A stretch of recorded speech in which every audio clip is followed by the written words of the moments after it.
get donkey of the day. Yeah, you dumb ass. You get donkey of the day. Yeah, you dumb ass. You are a donkey. Hey. Donkey of the day for Wednesday, January 10th goes to Coach Walt Gill and the Kingsgill Varsity Boys Rec basketball team in Cincinnati. Boy. Salute to everyone who listens to us on 102.3 The Beat in Cincinnati. Drop on the clues bombs for them. Let me tell you something, man. If you were appalled by the H&M ad where they had the young god, that young black king wearing a hoodie that said, coolest monkey in the jungle, then this story is really going to grind your gears. All right? Now, the Kingsgill Varsity Boys basketball team pulled up for their game on Sunday afternoon wearing jerseys that said, Wet Dream Team on the front. Now, Wet Dreams, that's a sexual reference. Your Uncle Charlotte has had quite a few of those in my day. I actually think wet dreams are ghosts having sex with you when you sleep. Oh, yes, Bobby Brown is not the only brother out here who has spooned a spirit or two. I've definitely done that. A wet dream to me is nothing but poltergeist poom poom, but that's neither here nor there. It's not appropriate for kids in high school to name their basketball team that. Maybe they were going for a Splash Brothers kind of vibe, but nah. Right? Hey, Kingsgill Varsity Boys, y'all didn't think that went through. Imagine coming back from a long away game and all of y'all sleep on the team bus and somebody takes a pic of y'all bunched up together in those bus seats all close, eyes closed, snoring, and someone takes a pic and posts it with the caption, Wet Dream Team. Gay! Okay? But that's not the reason they're getting donkey of the day. See, some of these young Caucasian men didn't have inappropriate things just on the back of their jersey. They had inappropriate things on the front of their, well, not just on the front of their jersey. They had it on the back of their jersey as well. Let's go to the news for the report, please. The name of the team is a sexual reference that we won't be repeating here on WLWT. A sexual innuendo was printed across the front of their shirts, as parents of the opposing team saw for themselves yesterday. It's more of a joke to them than anything else. Printed on the back of the shirts, instead of player names, was something that stirred even more anger at West Claremont yesterday. Words that some considered racist. It's not so much about even if we had black students, like, or African American students, or any minorities. Like our kids were offended. Like Tony Rue immediately brought West Claremont's concerns to the league rep's attention.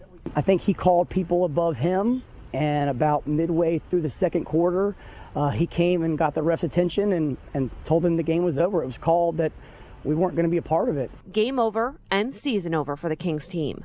Cincinnati Premier Youth Basketball League said in a written statement today, the actions and conduct of the team did not comply with our stated mission and expected standards, and that team has therefore been dismissed from our league. Kings was 4 games into the season, which leaves opponents scratching their heads. Now, the coach, Walt Gill, initially told me on the phone that this whole thing was getting blown out of proportion, but later this afternoon, he released the following statement saying, we sincerely apologize to anyone that was offended by the jerseys.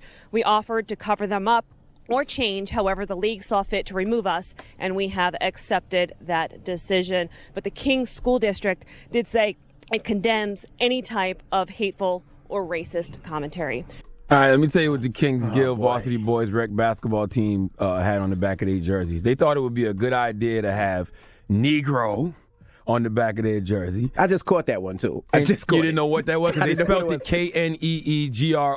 I said Negro. And another white guy had Coon on the back of his jersey. This is what bothers me about this entire situation. Sharice Middleton is the Kings Division Coordinator, and she released a statement saying Kings Rec basketball for grade 7-12 does not in any way support or condone the uniform infractions that occurred. We strictly follow and support the rules set out by Cincinnati Premier Youth Basketball League and fully support their decision to remove the team from play as well. F that. This is more than a uniform infraction. This is racism. What do you mean uniform infraction? Not tucking in your jersey is a uniform infraction. Having a logo on your jersey you're not supposed to have is a uniform infraction. This is racism in its purest form. Then the coach of the team puts out that apology. We sincerely apologize to anyone that was offended by the jerseys. We offered to cover them up or change however the league saw fit to remove us, and we have accepted that decision. Dear Coach Walt Gill, shut the F up forever. All right, they ain't covering up or changing, babe. You mean to tell me when your kids came to you with this idea, you didn't tell them hell no? You mean to tell me that you didn't think a group of young white kids going out there with Negro on the back of their jersey and Coon on the back of their jersey, you thought that wasn't going to offend someone? See, Queen Michelle Obama said when they go low, we go high, but Charlemagne the God says when they go low, take it to the floor with them. And this is exactly why I will never stop calling white devils white devils. Okay, all white people aren't the devil, but the ones in these jerseys are young white devils too. See, when they display racism like this at a young age, I call them cracker-ass crackers in training. All right, this is bigotry under construction, ladies and gentlemen, but this can be reversed. Oh, they can absolutely unlearn whatever they are being taught at home. All it takes is one away game in a predominantly black district in Cincinnati. I guarantee that Jamal and them who play for the undefeated Cincinnati Cracker Crushers have not played the wet dream team. Okay, I want to start a league in Cincinnati right now. Red, black, and green are the colors. Name of the team is the Triple C Cincinnati Cracker Crushers. And we're not even going to go low and have racial slurs on the back of our jerseys. We're going to have names like Muhammad, Zulu, X, Tubman, Obama, Farrakhan, okay? All the names that strike fear in you racist bigots. And the white dream team better have that same energy and come in there with racial slurs on the back of their jerseys to play my guys. Oh, my bad, to play my gods.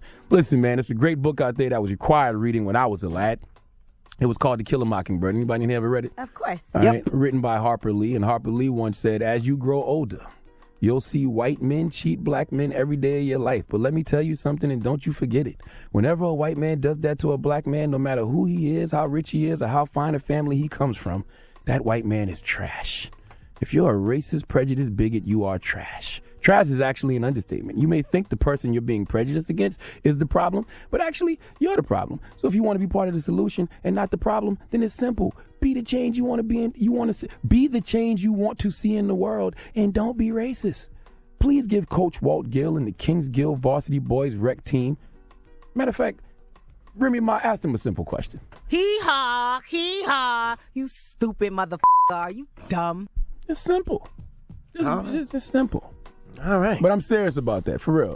102-3 to beat in Cincinnati. Holla at me. I'm going to start my own team out there. You gonna call Okay. it the CCC, Triple C? Triple C, baby. Cincinnati Cracker Crushers. My goodness. What's up? Let's get the league going, baby.